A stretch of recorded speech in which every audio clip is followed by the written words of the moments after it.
This is New England Soccer Weekly with Tom Quinlan, Nick Giuliano, and Mike DeSilva on 790 The Score. Final countdown. And boy, the pressure is on for the last 3 weeks here. I started the show asking you to give me something to believe in last week. I don't think we got it.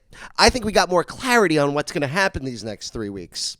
Mike, Nick, guys, how are you? I thought he was going to sing Final Countdown. Oh, no. That's what I was waiting for. Why would you put that idea in his I head? don't know. I know it's the first 5 minutes, so we probably shouldn't do that. Yeah, what's going on? Happy Friday. Yes, Happy Friday. great. Yeah. Another fun start to the show. Dang. Yes. Two games since the last time we spoke, and things looked okay, and then they didn't, and we don't really know what to feel right now. Well, I know what you feel. You got the real everybody reality knows what check you on feel. Wednesday night, I think. Yeah. For the most part, I would say. Yeah.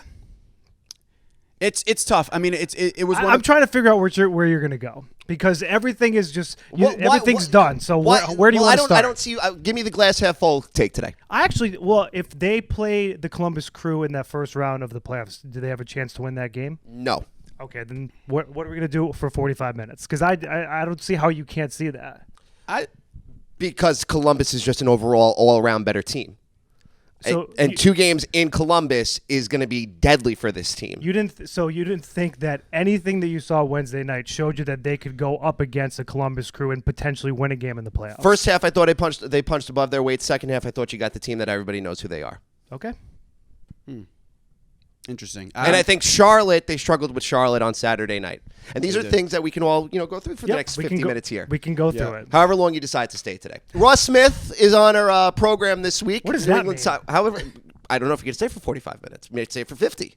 Maybe stay 55. Maybe we'll stay 2 hours. An hour and a half. Why not? All right, I'm here. Let's go. Ross Smith is on the call this week for the Revs and Orlando City SC, another team that if you see in the playoffs, you're probably going to get bounced out by because right now Orlando is hot as anything. Just purely dominant. Pretty much, let's see, 1, 2, 3, 4, 5, 6, 4 to 6.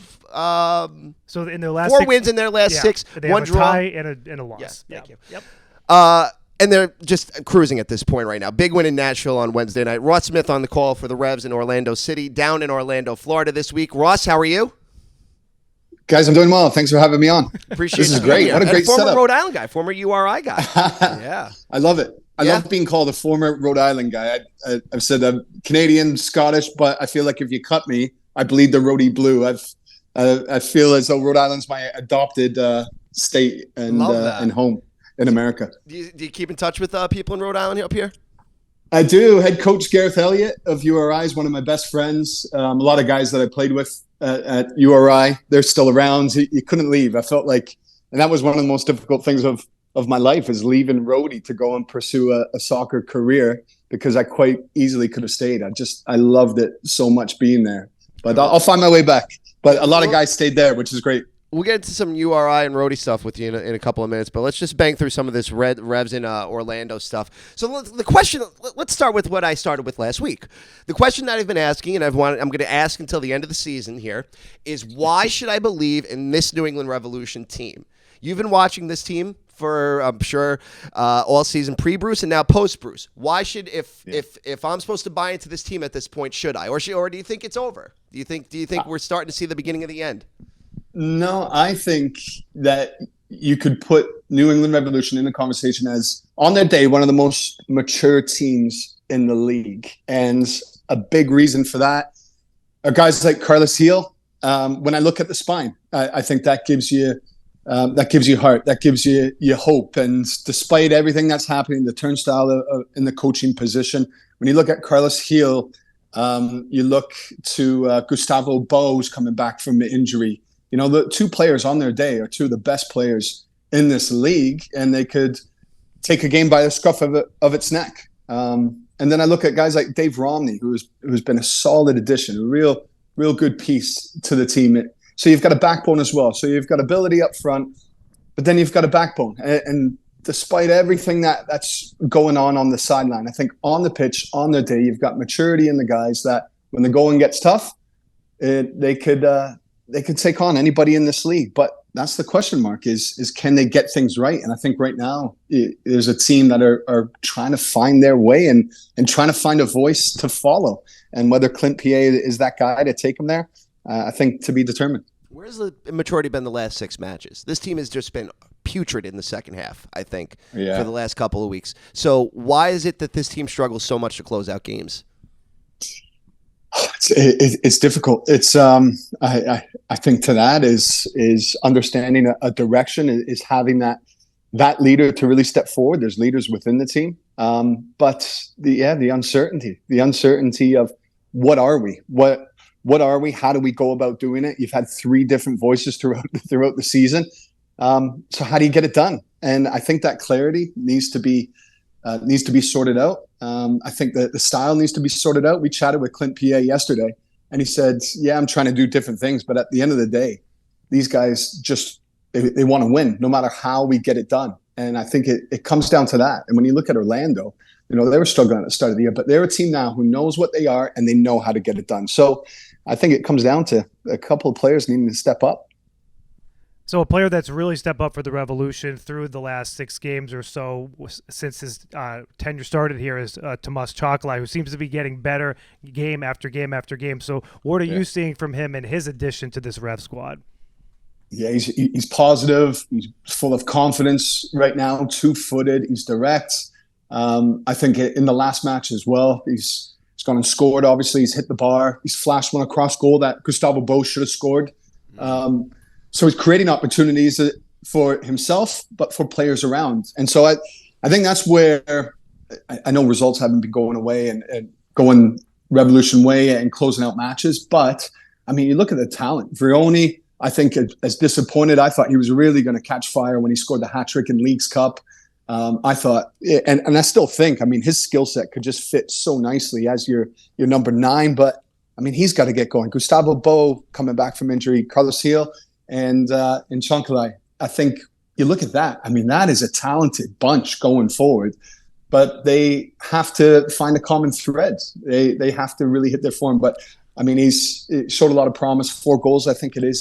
He scored. So I think for him, he's feeling good, and I think you got to play to that. See, so Ross, so you say, and I know that you don't have the answer here, but that's so fascinating to me to hear you say those 4 players. And again, Bo has been hurt, but this has kind of been my frustration with this team is that the 4 players that you just mentioned now, this new iteration of the Revolution, they really haven't been on the pitch that much together. Yeah. And I really still don't understand why, because if you're seeing that and you're calling for those 4 names, and we're seeing that week in and week out, I don't understand why we're not seeing more minutes for them, especially heading into the playoffs, all playing together.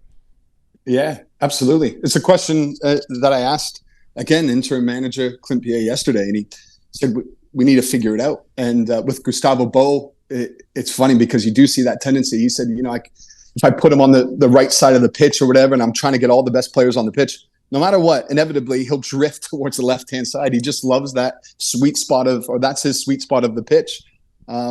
And so, yeah, to your point, I mean, it needs to be figured out. I think there's so much talent in there, but how do you get them all on the pitch at the same time and keep your balance in the team?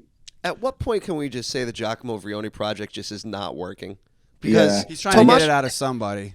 Because here's the thing. Tomas Chocolai, all I've heard, and this is Bruce's way of just, I think trying to cover for the fact that maybe he had a bad signing. Oh, he needs time to adjust to MLS. Oh, he needs time. European guys take time to adjust to MLS. Then Tomas Chocolai comes here, barely gets any time with, this team because of how it was thrown into shambles. And he's dominating. That's a different type of player, though. And he's played more minutes. Or He maybe plays he's a just different position. or why can't we just say maybe Giacomo's not good? Let's go through it. Chicago versus Chicago. They play different positions. It's like comparing apples and oranges. I don't think you can versus say he's Chicago, not good either. I don't think that's fair. Versus Chicago, 11th most Giacomo Vrioni, 11th most touches versus Chicago, 24.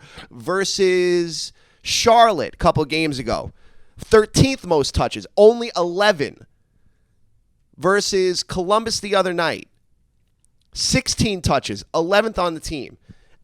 I mean, the guy's not making himself available. What is it? Is it the guy's not making himself available for the ball, or is it maybe the guys on the field don't want to pass it to him?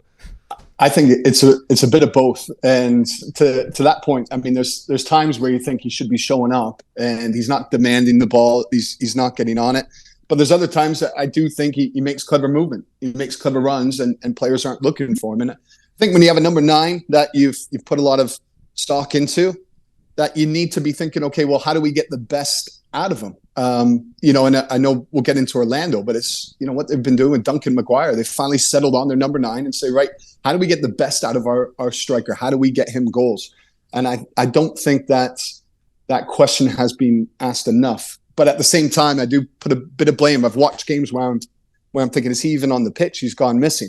And I go back to that Atlas match, Leagues Cup. I thought he just showed different ways that he can hurt you on his day, different types of goals. But a striker's goal, his movement off the ball, it was really good. And I thought, he's going to kick on from here. And then what is it? I think only 1 goal since. So I think it's a bit of both. I think that's the frustration that a lot of us around here are starting to have with it. Well, not starting to. Some of us have had it since the beginning. But I think it's just Not me. It's Listen, look at his body language. I know. Let me finish. Hold on. Let me finish. Yeah. Hang on there.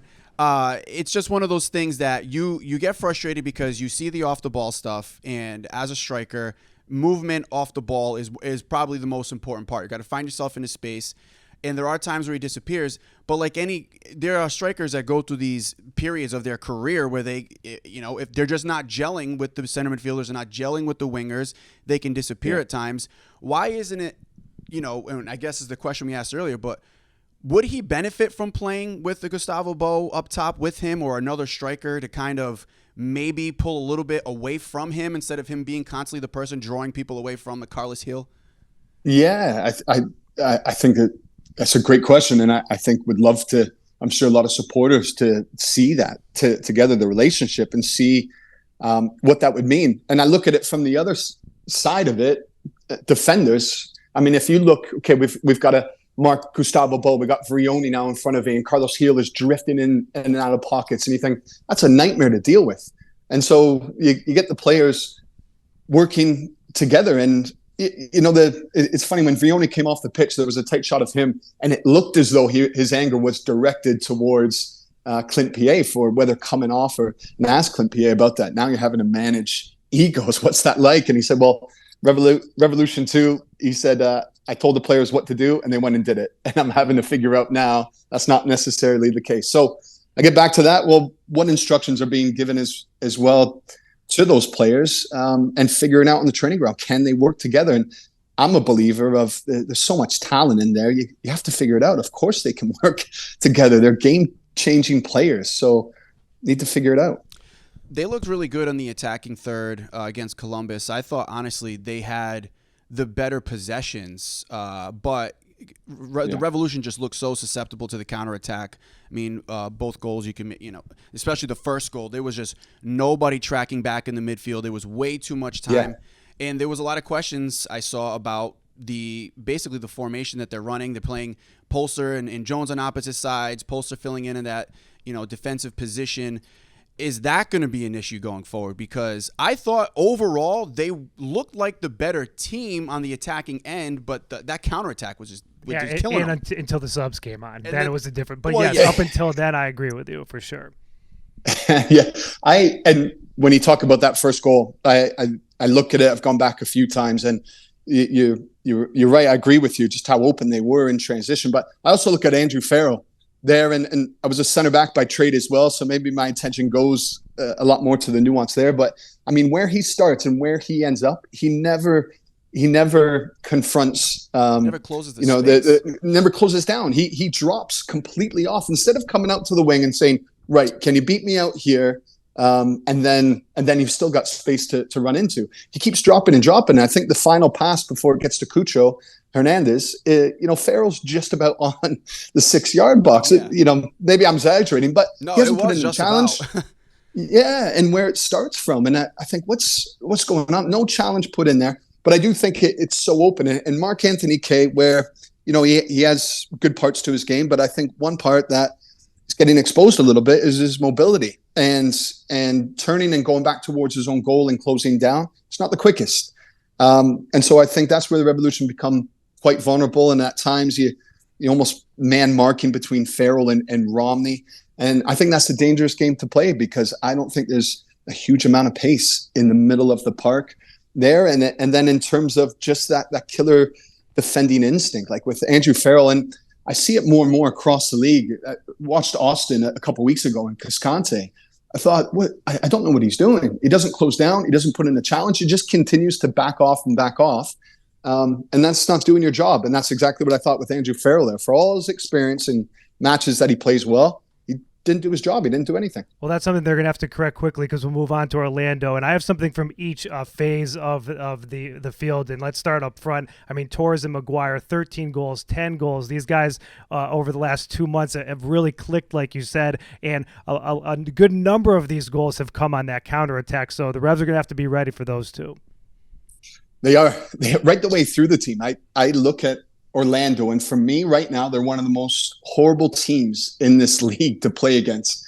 Every match, I compare it to, it's like a bar fight, and they scratch and they claw, they grab at anything they can. But then, to your point, those two players, they have the quality to go and get the goal. Just when you're worn down and you're on your backs, all of a sudden Torres or Maguire will pop up and they'll sneak a goal. And it's so interesting because Oscar Pereira, I think it was in May, we did a game against New York City FC for Orlando, and we thought he could be out the door pretty soon.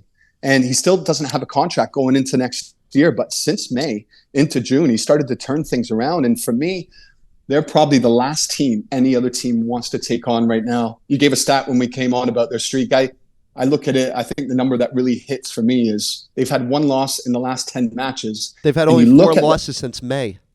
Yeah. And you look at the run that they've had as well. The teams they've taken down in the last 10 matches, Atlanta they've beat, Columbus, of course. They've beat Nashville. Cincinnati. Wednesday night, Cincinnati and St. Louis. So they've hit all the top guys. They've knocked them all off in this run of form. Oscar Perez still doesn't have a contract going into next year, but I feel like he's fighting for his life, his coaching life, and the players are fighting for him. And that's a dangerous recipe when you put on top of it that you've got Torres and Maguire full of confidence. And working with him as we move to the midfield, I mean, Martin Ojeda has just been a really great facilitator for them throughout the season. 10 assists. He notched that, his 10th assist, having a goal against Nashville. So, again, we started talking about the Revolution and their potential up top, but these guys have been playing a lot of minutes for a while. And to your point, I think it's a deadly combination heading into the postseason. Yeah, it all starts with like that center of the park, Araujo and Cartagena. Those guys don't want to give anything away. And there, when I talk about Orlando getting in a bar fight every single match, they're the ones to instigate it. And when you look at Inter Miami, they were the first team in the Messi era to really go toe-to-toe and get under the skin of Lionel Messi. That Messi, obviously, I mean, you don't throw Messi off his game ever, but you could see he was aggravated. And it was because of those two players. And that's where it starts for Orlando. I think that's what they're all about. That's their personality. They're nasty and they're horrible to play against, and it's because of those two guys. At this point, Orlando's probably a lock for second, right? I mean, they're playing New England this weekend. They've got Toronto next weekend to finish out this season. I mean, it kind of feels Philadelphia schedule. I'm looking at it. They have Nashville and the Revs in their final two. I mean, Philadelphia is on a tear right now. It's hard for me to see Philadelphia losing either of these games. They may drop points versus Nashville. I can't see them dropping any points to New England right now with the way they're playing. So, is this best case scenario for Orlando going into these final 2 weeks that their final two opponents are hurting severely? Yeah, it is. It is. They're in a great spot right now. And when you do what could be into playoffs, for them knocking off Nashville on Wednesday night in Nashville at Geodis Park, right now it's looking as though those two could meet up. I mean, for them, it doesn't matter right now. And they're so good on the road. They're the best away team in the league. It's not going to matter to them going away from home. And then at home for them, the crowd's starting to fill up a little bit more now that they're doing well, they're running well. So, I mean, they're in a really good position right now. What do you think about the new playoff setup? I like it. I like the 3 games. I think, before where all of a sudden, I just feel like you build to playoffs, and then all of a sudden it's one match and you could be gone. So in terms of a supporter, you think you've built all the way to playoffs, and then it's one and done, survive and advance. I like that it's slightly prolonged at the start to have a little bit, build more of a rivalry with the best of three. I like straight to penalties as well. I think it's neat. I also think MLS Next Pro, I like how they've done it, where they've picked, where the higher seed has picked who their opponent is. I think that's brilliant. Call them out. Yeah, call them out. And Benny Feilhaber. That is wild to think about. That is interesting. Oh, it's great. Money. What did Benny Feilhaber say? Money, scared money don't make money. Yeah, and that's right. Went up against Austin too, and then ended up losing. And Austin 2 players, were going to the I don't know if you can see me, but going to the crowd, pretending on to YouTube like, later. with the So money. we'll make a clip out of that. That's brilliant. It's I think that bit of banter with it all, and you're getting that back and forth a little bit more. I love that playoff format. I think it's terrific. See, if you're gonna do a playoff, why not? I would love try it. this Imagine stuff. that. Be like, I'm going to call you out. I still like, obviously, what they do overseas, but if we're gonna do this, let's have fun with it. But at some point, Ross, I mean, MLS has got to decide what it wants to do with its playoffs, because, I mean, how many years have we gone through reconfiguration with the playoffs at this point, moving the playoff schedule around? I mean, at what point is the league going to just say, this is our playoffs format, this is what we're sticking with, and that's it? Yeah, I agree with you. I agree. I mean, for me and the history that comes with it, when you go across to Britain and the promotion relegation, and it's what you're embedded with, it's what you grow up with. Yeah, you kind of want something to be like, yeah, this is what we're all about. It's difficult when you have new teams joining every single year, and then when you look, San Diego still need to come into the fold. So, but I agree with you. It would be nice to have something where you say this is what MLS is all about. It's a fantastic format, but I think in a way they're still trying to find the perfect formula. Well, The leagues continue, like you mentioned, leagues continuing to grow, so you kind of have to adapt to how many teams are making the playoffs, and then how does that work for scheduling purposes, and so there's a lot of moving parts. And you look at Nashville. Yeah, Nashville have been Eastern Conference, then Western Conference, then back to Eastern Conference. Yeah.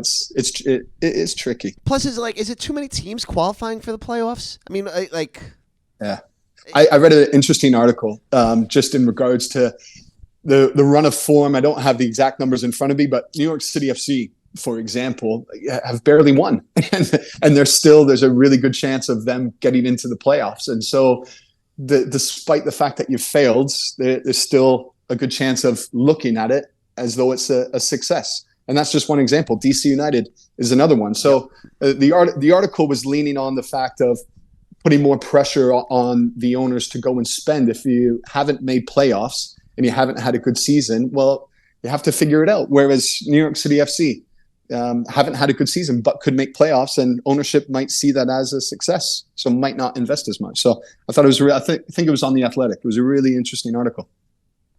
let me ask you this. At what point does the league owe an explanation to the people of New England for what happened here with Bruce Arena? Because here's how I look at the way things, with everything that has played out the way it has over the last several weeks, and now you're seeing the results come to fruition on the field. Clint PA was put in a unwinnable situation.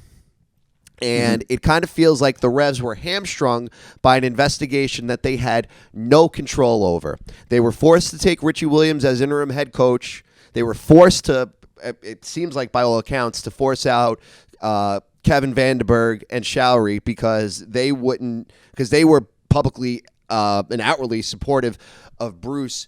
Do you think the Revolution season could have been different had MLS provided some transparency? I'm not saying they blow up the investigation and tell everybody's business, but I mean, Richie Williams should have never been in that position as interim head coach, and Clint PA shouldn't be in this position today as interim head coach. I mean, everyone wanted to go after the Crafts and Bolello.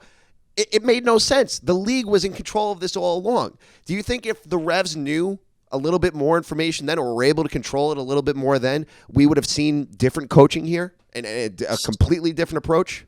Man, it's so difficult because, to your point, and I reserve judgment because I don't have all the facts in front of me. And so it's so difficult to be able to say how this should have been handled, because I think I don't think that we know everything. I don't think everything's clear. I've heard a couple different things. Bruce Arena, obviously accused of making insensitive comments, and he's acknowledged that. He's apologized that he made mistakes.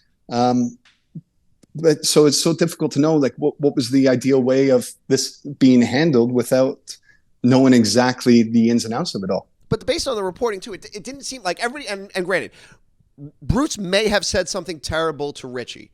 Nobody's disputing that.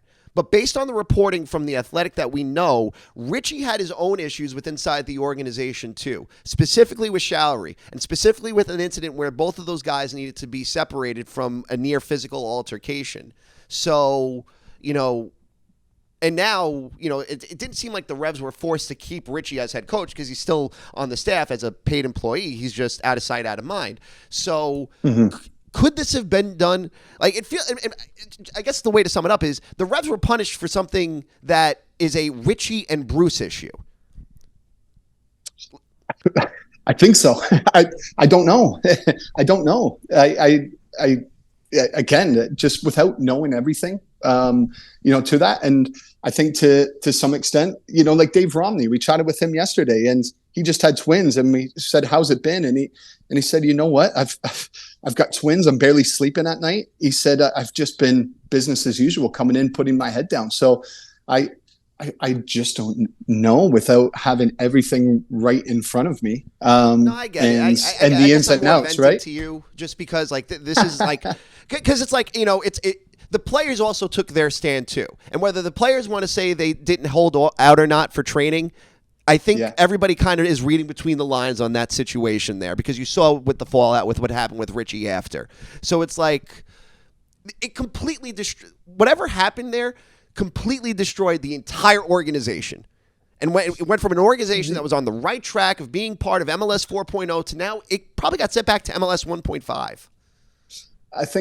It's the only team in the league that was running really well and success on the pitch to have a change in manager. And so I think when it comes down to it, the unrest, you want things as a player, you want it cleared up as quickly as possible so you understand what direction, what voice you're following through. So, in terms of that, I bet players would want that right away to be able to know, okay, well, we're not following this voice anymore. What voice are we following? And of course, I think everybody would want that solved right away. But at the same time, I just don't know were all the facts presented. Were they all laid out on the table right away to be able to make, an accurate, informed decision and understand what direction to take?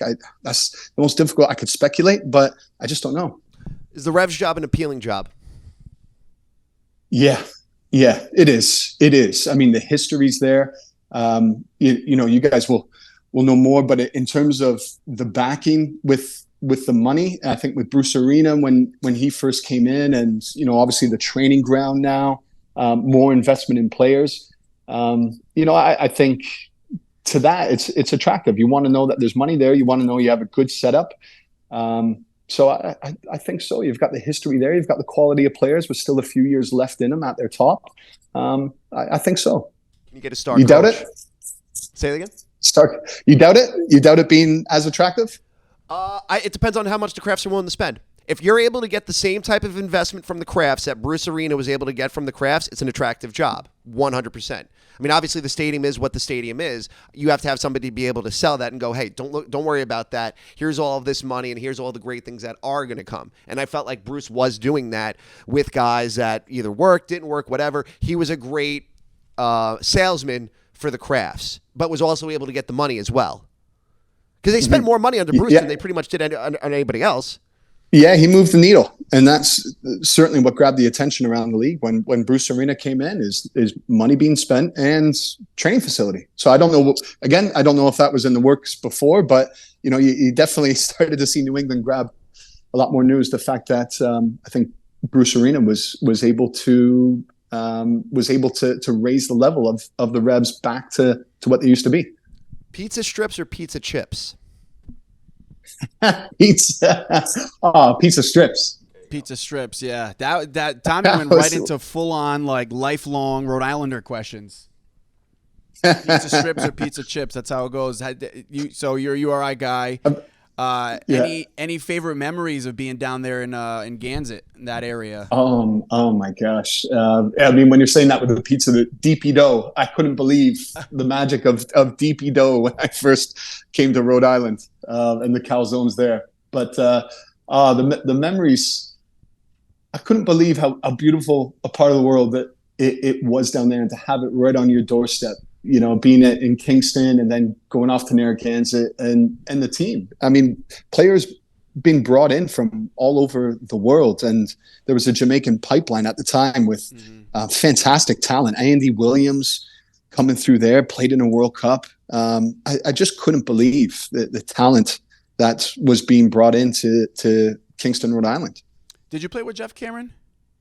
I didn't, but I do remember a couple of years afterwards, and every year I try and get back to Rhodey, and I was sitting at the bar Charlio's with Jeff Cameron, and he was playing. And so I just gone on to England, and I was playing lower league professional. I was making maybe $200 a week, and I'm sat down with Jeff, we're having a pint, and I remember thinking I'm going to bestow all my knowledge of professional game, and I'm going to tell them, yeah, don't worry, you'll make it one day. And here I am making $200 a week. I'm telling a player, just stick in, you're going to make it. Don't worry. It sounds like you're a good player, a good talent. And there you have it. It goes on to play in the Premier League. Yeah, which was incredible because I sort of grew up with Jeff. We played on the same club. He was a few years older than I was.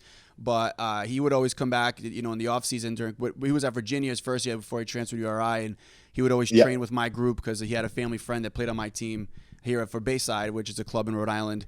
And, He was it was a fun process to kind of watch him go from, training with us at the Bayside and playing at URI and then getting drafted in the MLS and then going on to the Premier League and playing in a World Cup was just, it's really cool because as you know, Rhode Island being a small state and the soccer community being such a big part of who we are here, it's incredible to see one of your own kind of go on and do their thing. It's incredible. And I remember being on a beach with Jeff before we went on to have that pint, was like just a little bit of juggling and things like that. Gareth Elliott, he was down there, and Gareth said to me at the time when he brought him in, he said he's going to be the best player that URI has ever seen. And that's going from Andy Williams having made MLS and the success he had there playing for Jamaica in the World Cup. So he said that early on with Jeff Cameron. And I remember Michael Parkhurst, while I was training in the summer there, him coming back from Wake Forest and putting in a bit of training. And so you just think at the time that these guys in college and the talent they obviously went on to show everybody else. And I know Michael Parkhurst and the investment and the commitment he's made to Rhode Island soccer there with a new team coming in. It's phenomenal to think back to what was them in college to what became. Yeah, and this ownership group, by the way, with this Rhode Island team coming in, really having a spectacular start to the championship season. Brett Johnson's Ipswich Town, 10 games in, second place in the championship, and hanging out with Ed Sheeran.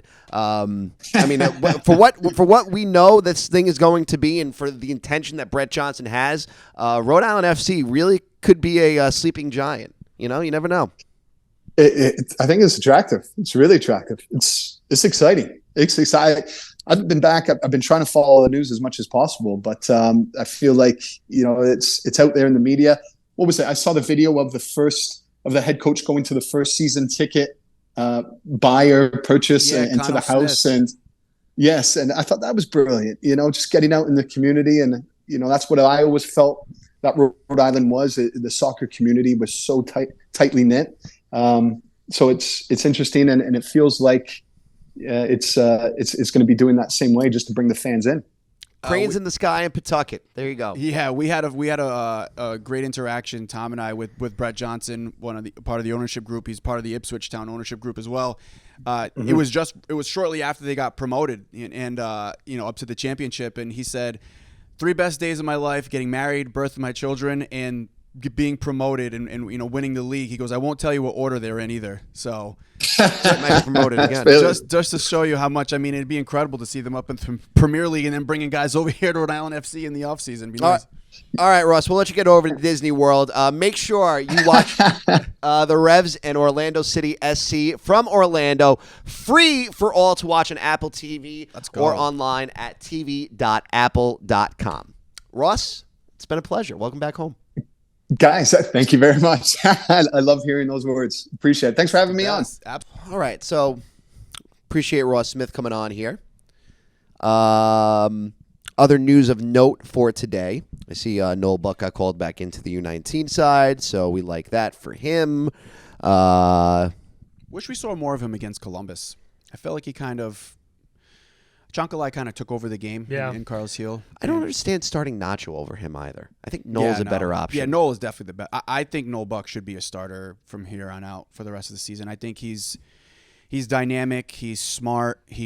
For a young guy, he plays just a really smart game, and I think he gives you a little bit more oomph. Like Nacho has maybe a higher floor, but there's a much lower ceiling, in my opinion. Like I think Noel Buck just gives you so much potential going forward and getting involved with some of the other guys. Noel's also done more defensively. Yeah, and Nacho's that as well. He does get back. He gets back defensively. I think Nacho at times does work hard to get No, back I'm not. This isn't too. a knock on Nacho. I just think personally, I would prefer to have Noel Buck starting over him. Nacho's more of a winger than he is a midfielder. Yeah, I think yes, exactly. That I agree with. In abbreviation, yes, that I agree with that. Other news of note: Tom Bogert has this story today from The Athletic, friend of the show. Gio Savarese and Phil Neville are the two options right now of coaches that the Revs are looking at. Do we have Gio? I know we had Phil. On we the had show. both. We had both. All right. Well, Shout out to you. Well, we didn't have. Well, we mentioned both Gio and Phil. Yeah. I know we mentioned Phil because I brought that up. But Gio was mentioned. that's I great. think you mentioned Gio. Yeah, and that would be miserable. Do not bring me Gio Savarese. No. Phil Neville, you could probably sell me on. I know a lot of people are not happy with Phil Neville being an option. It's early in the process. I would imagine I'm going to give them a break on this right now. They are working through this. There is a lot of layers to this. We have to see where things finish out at the end of the season. There is no way in hell Richie Williams, Clint P.A., Marcelo Santos, or Tab Ramos, those four guys have, I think, earned a conversation for this job right now. Maybe Tab sticks around in some capacity. I'm sure there's going to be an academy position for him. Clint, I could see going back to Revs too. This was never a fair situation for him or Marcelo Santos. I think he would be, at this point in his career, would prefer to be at Revs too, based on some of the comments that he had. It'd be basically saying like, managing a professional team at this level where they've had this much go on and this much change, it's like, you're managing egos, and especially with the Vrioni situation on the bench the other day. I think he wants to go back to like the academy players. And the substitutions at the end of these games that are directly resulting in things not working out in the last 15 minutes. Academy players are more likely to listen to what you have to say as opposed to professional players. This isn't a knock directly on anybody on the Revs, but it's just a natural thing. Well, that goes back to wanting to have a veteran coach. It goes back to the Tommy Whiteboard last week. Yes, a veteran coach who knows how to manage personalities. I gave you credit. Coach. I thought you nailed it on that whiteboard. So let me ask you this, because I don't think I asked this last show. With all those things that you laid out, because you're not really sold on either of the two names that we just brought up, who would that coach be? Like, who would that name be? I still think Jesse Marsh or Phil Neville would be in that category. Adrian Heath just got fired today from Minnesota. Yeah, but who would if you had your choice, like who would it be? Oh, he was really trying to pull this out of you. It's pointless because you already know what I'm going for. But like, I'm not going to say Jose Mourinho because he's under contract with Roma right now. You need a Jose Mourinho-like coach. I don't know how many different ways I can say it. You need a star coach. I said it to him. Yeah, he thinks it's an attractive job. I'm not saying you're wrong, but I'm just saying like the pool is super small. There's not all the things you laid out. Necessarily. Okay, so who are these people? I've laid it out there, and two of the names just came up here today in the. But you don't like either of them. I don't like Gio. I said you could sell me on Neville. Correct me if I'm wrong. Was there other teams on that list that Tom tweeted out as well, though? Yeah. I'm pretty sure there was. This isn't like, for those listening who didn't see the tweet, this isn't just... I think there was like a bunch of... Yeah, there was 6 or 7. Yeah, it's like... It's Portland was it's on not there. necessarily that the Revolution have narrowed it down, Yeah, no, they're not narrowed. That's where the Revs are at. I mean, Minnesota's going to be looking for a coach. Portland's looking for a coach. Colorado's looking for a coach. It looks like Tom's teasing that Chicago's going to be looking for a coach. I don't know about the Red Bulls losing their coach, but maybe it might be happening. Could Wayne Rooney be out at DC United? We know we just talked about Pereira. So, yeah, there's a lot of teams that will be going through the coaching carousel this offseason. New York Do we have breaking news? though no decision has been made, New York Red Bulls for their head. Okay, so you're going to probably stick with Troy Lesnice, the guy that's already the head coach for the Red Bulls. So that's part of the Athletic article. I thought I missed something there with the Red Bulls today. But anyways, so you need somebody that is proven winner, can handle Giacomo Vrioni meltdown like a child. Or maybe not. Maybe he's gone. And it's back. By the way, it's back. He's probably gone at the end of the year. Yeah. But it's back-to-back games where Vrioni's throwing tantrums. It's Chicago. It's now this. I think that's he's I doing do that. Too. I don't like it. I don't like that. It doesn't make it right. No, but I think he needs to control himself. Yeah. But this isn't like he wasn't mad at Clint for taking him off the field. He was. I think he's frustrated. He's frustrated with himself overall, and he understands why he's coming off the field. I think. See, but the one thing I'll disagree with is I don't know if he needed to come off the field at that point. So I think it goes maybe back. he see, and I don't like the reaction on the sideline. I've talked about it in this show, so I'm not going to go back. This is a team sport. You don't do that on the sideline. But if I'm Vrioni, right, and I'm clearly frustrated because I'm not scoring. And I look over and I haven't scored yet. Not playing bad, not playing great. Kind of getting into a groove in the second half. The team just scored. It's 1-1. When I look over to the side and I see Gustavo Bo there, I think, all right, well maybe he's coming on, and I'm gonna have him, and I'll have a better opportunity to showcase, and then you get taken off. Yeah. So I don't like the sideline. I don't like the outward frustration like that and throwing things and throwing a tantrum. But I can see where it came from. Camera was right on. Can't do it, but I can see why it happened. That was a question that not only you just asked, but also I saw on Twitter during the game as well, is people wondering why he's not on the pitch the same time as Gustavo Bo. And I asked Ross, and he agrees. Like, that could bring some. It might be what he needs. And again, the frustration at this point is warranted for Vrioni, of course, because of the lack of production. The striker position is such a volatile place to be. We saw it early on with Adam Buxa. I wrote Adam Buxa off way too soon. He proved us all wrong. And it was when he started to build that confidence. We've seen it in spurts with Vrioni, but again, he's disappearing again.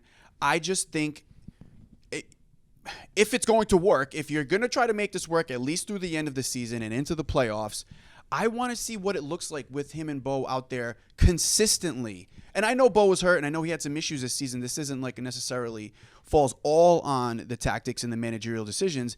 But I do, at least, if we're going to ride this thing out, want to see what it looks like. Yeah, and you heard Ross say that too, and we've been saying it. And he again, mentioned all those names. All those names. And health, to your point with Bo, has been an issue, and you have to change formation and scheme when you lose a player like that. But when you lay that out, and you have a Bo, a Vrioni, a Heel, and a Chocolate, who we see now when he's pushed out, he can take that space. Yes. And I think he'd be warranted. He'd be better utilized, pushed back a little bit more to play off those guys. So Tom, again, you're writing them off. If they have these pieces, it's just they're running out of time. How many games have all of them played together? None. But this is something that, and this goes back to, you can blame Bruce. Why was Gustavo Bo ever brought back as a designated player? Why was he? I mean, we knew what the issues were. Yeah. At the beginning of the season, I was the one saying, and I think we've talked about it on the show multiple times. Buy him down to TAM. You know that you're going to get a Gustavo Bo August injury swoon. It's just inevitable every year. How many this year? It's been 2 or 3 that he's been out. No, it's. Well, as far as stints, it's hard to keep count. Stints, I think it's at least 2. It is tough. He missed the beginning of the year. He came back. He was playing April, a little bit through May. I think he got hurt in the beginning of the summer. Then he got hurt through leagues. Then he was in Argentina. Was it during the Leagues Cup? He wasn't here for Leagues Cup, right? Parts of it. Yeah, he went during the towards. I think towards the end he went back. Yeah, he ended up going back to Argentina. Yeah, they when they threw in the towel on Leagues Cup with Querétaro. That part, I see what you're saying. So it's like, from a management standpoint, they should have been much more prepared for another. Need a better foresight there. I agree with that. Yeah, I mean, but when he's, it's just a tough situation. Oh no, when he's dialed trust in, him. I know. They should have gone into this season knowing you could not trust Gustavo Bo, especially if things that are even out of his control, which is the injury issue, and it sucks because when he's dialed in and he's in sync with the Chancalay with I know I'm like all over the place real quick, but he gives you an idea of what this team would have been like if Dylan Barrero never got hurt. I think they're not exactly the same player, but they are both very dynamic players that Can you imagine having both of them on each side when that happens? Well, the thing is, if he doesn't get hurt, maybe Chancalay doesn't get. They don't bring him in because they're looking for that replacement on the wing, a guy that can have the ball at his feet. Is Chancalay here or is it just a one? It's going to be a loan that turns into a designated player. So Chancalay is going to be your. We could only hope. I think he fits in so well. Can you imagine with him and Barrero on each side? Oh, I mean, it would be sick. I mean, they would be closing in on an MLS tie if they were all healthy right now. And even if they weren't all healthy right now, and you give me this team as is with Bruce and Henry eventually coming back, which I don't know if I'd bring him back this year. By the way, and I'll get to that in a minute. This is an MLS Cup team. Oh yeah, this is a team that was literally sitting in second. I'm not gonna yell. This is a team that was sitting in second place. Yeah. Coming out of League's Cup. Yeah. In the league, there is no, and this is why I say the league owes an explanation to this market for doing what it did. Maybe after the season. I don't know if ever. Yeah, maybe probably not ever. Yeah. But I'm saying if it's going to happen. Sure. They're going into the final stretch. Yeah. You don't need to tell me what Bruce said. That's part of the investigation. That's fine. It'll probably come out This eventually anyways. Team, our pal Tom's probably working on that expose, and it'll come out at the end of the season. This team was left in shambles because the league took a personal issue between two people and pretty much had the entire organization face repercussions for it. It's frustrating. Now, again, Richie could be the victim in this scenario. Nobody's denying that.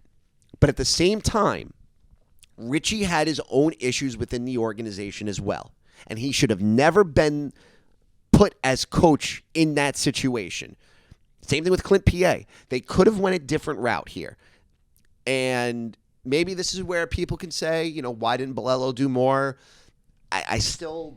Can I ask a question? Yes. Sorry. So you're saying to bring someone in at the end of the season to coach? I think that if the players were more aware of the situation between Richie and Bruce and already knowing that there was problems with Richie in the locker room that went back to last year, then they shouldn't have gone that route. They should have never gone the route with Richie. Got it. Because I think that makes sense. Because now, not only do you lose Richie and Bruce, but you lose Kevin and Showery. Mm-hmm. Kevin and Showery probably could have taken over this team. Yes. The chips start to fall.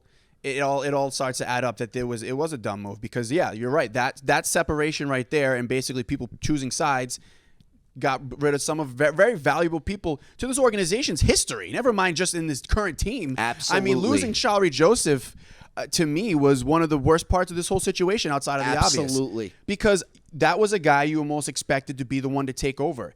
Bruce obviously loved him. He loved Bruce. He loved being part of this team. He came back. You said it to an historic figure in this organization. Literally, went to their first MLS Cup with them and was such a during the Twellman years was such a like a 1A 1B player with him. And then he comes back. He's a part of the academy. He's working with the youth, and then you bring him up promoted as an assistant with the first team. And then this happens, and then he's gone. So do you? Not a good precedent to set. I'm just asking questions. So do you think what happened was because this is a league investigation and the organization was kept in the dark, that they just did the move that they thought was best quickly in the situation? Like, all right, we don't have this. What's the quickest thing we can do? We'll go to Richie. All right, we don't have him anymore. What's the quickest thing we can do? We'll go to Clint. So what? I mean, they're in a tough spot too. Because how can they bring in that person you're asking if they don't have all the information? Absolutely, because here the thing is, Bruce was the only guy to get slapped on the wrist. So the natural in that scenario, because Bruce is the guy that gets in trouble, the natural scenario as the first replacement for Bruce is Richie, just because of the hierarchy of the things. order of whatever. Right, and the league kind of just put it on one guy when it was really more than just one guy. Yeah. So at the end of the day, it should have been something everybody was accountable for early at the beginning, as opposed to just having it be Bruce. It's what a messy lot situation. to unpack. It's definitely not what we expected to be talking about at this point. In the season. This show this year has been so interesting. And it's been fun, and now it's miserable. I am miserable every week coming in here because here's the thing. We can tell, but my point is that you don't go into a season thinking that our shows are going to turn into what they've turned into for the last 2.5 months. And it's because you're honestly, you're hurting an entire fan base. You're hurting an entire region for the actions of one person and in a situation and a incident between two people, maybe three people, depending on how Kurt factors into this, because we still really don't know yet. It's so funny, well, not funny at all, but it's interesting, the storylines involving United States soccer, whether it be the domestic league or the actual organization, U.S. Soccer. Yeah, I saw a tweet that said, like, Coach Berhalter is now willingly talking to Gio Reyna. I'm like, what are we doing here? No kidding. You Like, brought him back. I would hope so. But willingly talk to one of your is that, best like, players. that is a crazy But that's the point. statement. It's like I know in that's this where you're going. one calendar year, you have the Berhalter thing during the World Cup. Gio Reyna. Arguably the best player in our country, like he's willing to talk to him now. Oh, thank Thank God. you. Thanks a What lot. a great move, Coach. The whole Berhalter situation, that publicly messy. He's messy, back and coaching. he's back. And then you're like, okay, great. And then you have this massive Bruce Arena scandal. Which, by the way, when you think about the Berhalter situation, he was accused of domestic violence, and he's still coaching. 30 years ago doesn't make it any time in I'm life. just saying, yes, like, any time in life, but obviously there's no, like, the thing is with that is a big time he said she said thing. So like, there was where there's smoke there's fire, right? So obviously there was some smoke, some things being said about the reason why Gio Reyna wasn't playing, and then this massive explosion of all this news and his mom and Berhalter's wife. It was just a messy situation. But yeah, you're right. If you look back on it, the details were out there, and he's back coaching. It's maddening. It drives you crazy. And again, I am demanding answers. This is a story that cannot go away. Stay focused on what matters. This organization did not deserve this. Did Bruce deserve what he deserved? Probably. The organization and the fan base and those players and Showery and Kevin, did they really deserve that at the end of the day? Think about that over the next several weeks here as this season comes to an end. Other things I want to get to before we go here today. The VAR thing. Oh, VAR. Tottenham and Liverpool has shown us that Pro needs to come out from here on out and provide explanations for when they get VAR wrong. Because there's been several incidents this year where the Revs have been screwed by VAR.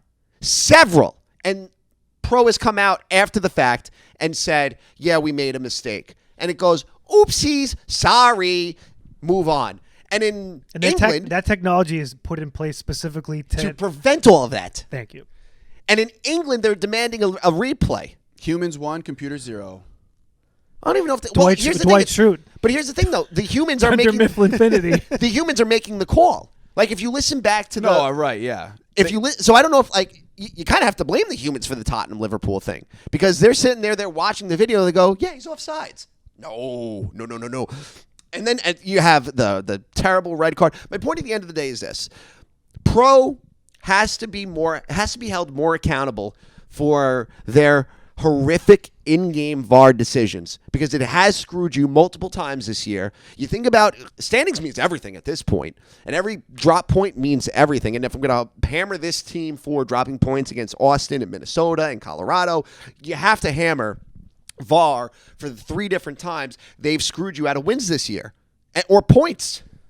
It's still, I mean, at the end of the day, the biggest thing with VAR is all it does is give you another look and a better look. But it's still the ref's discretion. So it's still, at the end of the day, the ref's decision on whatever call it is, whether they think it's a foul, an offsides, if there's enough evidence for an offsides. It is a good point, though, because if the Revolution had 9 extra points right now, Tom's blood pressure might be I'm not saying in normal levels, but just no, it would be dipped slightly elevated, yeah. not to the boiling levels. Absolutely, it's this is one of the most. This season has officially become more frustrating than last year. Last year, you knew what you were you getting. at least knew it. By this point, we were like, yeah, whatever. But even I resigned to it at that point. Which, when that happens out there, it's over. But I think I say it's done. But I think people were resigned to last year kind of being a bridge year with the Turner turnover. Tajon's out. You really didn't replace Books. It's a little bit more understandable. This is not. This has just been so frustrating this year. And even with all of those VAR mistakes, that team was still sitting in second. It's just VAR. You know what, Tom, though? If they win out, they, meaning the Revolution, they'll get you your second place. I need the drugs that you take. We're doing a show. It's called I'm not hopium. saying. Wait a second. I need hopium. Let's, Lots of hopium. let's rewind it, Mike. Do whatever graphic. All I did was do a statement. I didn't say it was going to happen. But I can't be glass half full like you. I I understand. Believe me, I've done the show with you for 3 years now. I understand that. He did say if they win out. Thank you. Listen to the entire thing. But I can't even bring myself to say if they win out. Why? It's possible. Because all right, let's start with this. Do you think they're getting 3 points on the road in Orlando this weekend? I would say for what all of the work I did last night with the players that they've lost now to international play, with how they've been playing towards the last half of the game, it's not looking great. You know what? And at the same time, it wouldn't surprise me if we were just way off. That's what. But they could win. This is where you and I differ always. Like they have the pieces in place to play up to this Orlando City game. The way this is lining up, yes or no? I just said it's not looking great, but they still have an opportunity to win on Saturday. It's still there. That game against Columbus, that I know you think that they played so horrible, I disagree. They lost. I didn't say horrible. I said they punched above their weight. Is that a word that they punched above their weight in the first half, and Did they you say didn't look putrid? They looked putrid in the second half. Yeah, that counterattack goal looked horrific. Yeah, I think defensively that counterattack goal, which was was a a microcosm of the game, was a very bad. And don't point, forget yes. that Bo missed a sitter inside the 6. John Kalai hit the crossbar. They had some opportunities. That game, that's my point to you always, is like, defensively yes, they lost. Looked bad, though. Defensively they didn't look great. The substitution at the end of the game, which again, coach, you don't have to sub just to sub. I don't understand why that's happening. Like, the players on the field, none of them, maybe one of them needed to come out. But I just think, again, if MAK.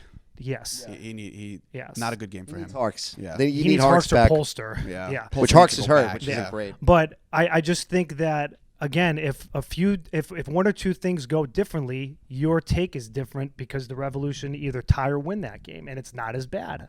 And then as you're going into the playoffs, that's a team that you might face. My point is that you can beat that team. Not this year. Okay. I just don't see it with the way that Columbus is clicking right now, with the way the playoffs are set up. 2 games in Columbus does not. And Ima Boateng's miss was bad too. That was another one you need to bury. He's getting inconsistent minutes. I understand that, but I know it's bad. So is Veroni, by the way. It just needs to be. It's just minutes. You look at that game. I think, like I said when we were speaking with Ross, I think that the majority of the game they had the better chances, but defensively they just looked. There was too many gaps.